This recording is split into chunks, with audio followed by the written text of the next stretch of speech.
Le JT de la com.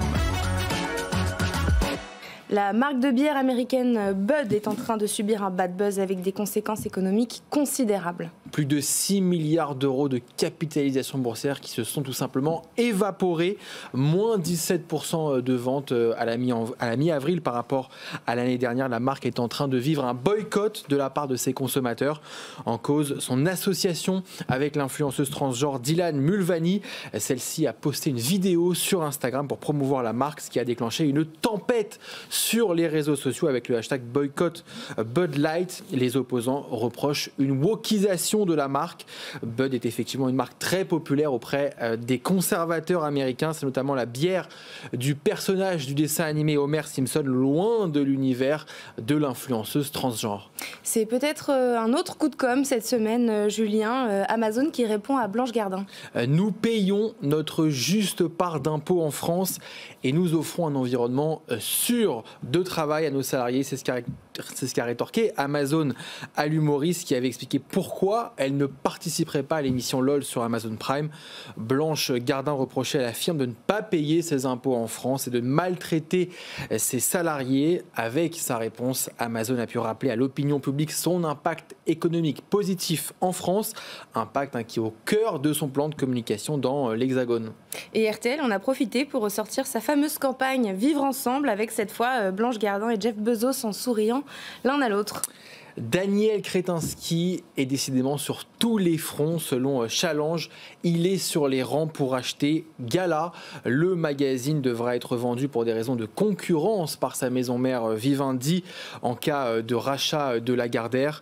Daniel Kretinsky est déjà propriétaire des titres Elle et Public. Il pourrait débourser une dizaine de millions d'euros. D'autres groupes comme Reworld Media ou Le Figaro seraient aussi intéressés. Et Yannick Bolloré, président du directoire de Vivendi et président d'Havas, était justement dans nos locaux cette semaine et on en a profité pour lui poser quelques questions et notamment sur l'intelligence artificielle. Il dit ne pas être inquiet pour la création publicitaire. D'une manière générale, quand une innovation arrive ou même une disruption, quand on parle de ChatGPT tellement c'est fort, il y a deux façons d'aborder la question.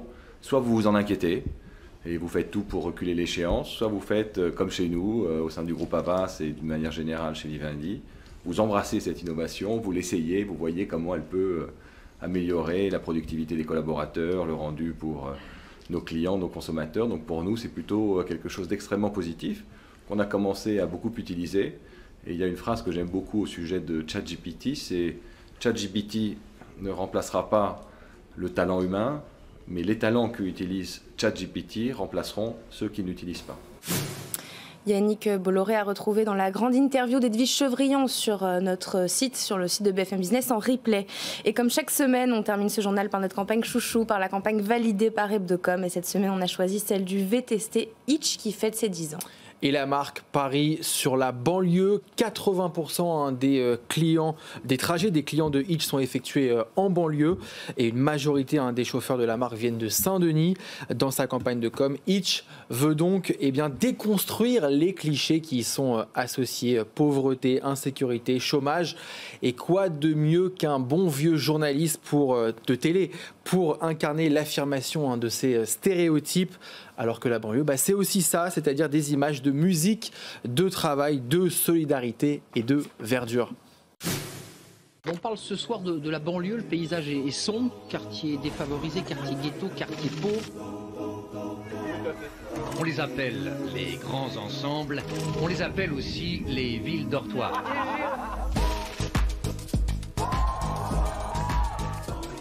Et à longueur de journée, puisqu'on ne travaille pas, on s'ennuie ferme. L'endroit idéal pour faire pousser la graine de violence avec la drogue en prime.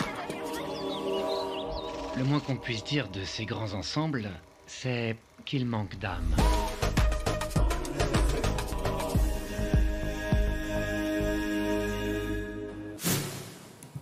Cette campagne a été conçue par BETC et diffusée à partir de cette semaine au cinéma et en digital. Elle marque la première étape d'une séquence de communication qui s'annonce importante pour Hitch. Merci.